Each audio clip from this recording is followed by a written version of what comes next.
এই ফুলের চা খাইতে অনেক সুস্বাদু লাগে।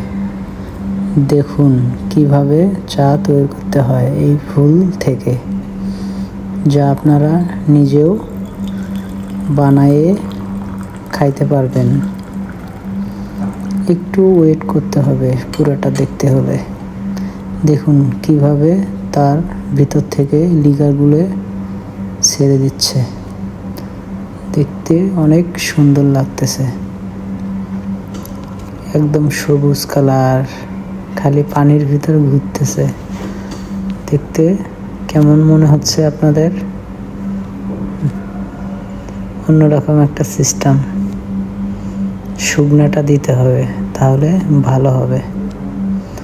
এটা আমি পরবর্তী খেয়ে ফেলবো। এই দেখুন শেষ সময় এসে কি অবস্থা হয়ে গেছে। ধন্যবাদ।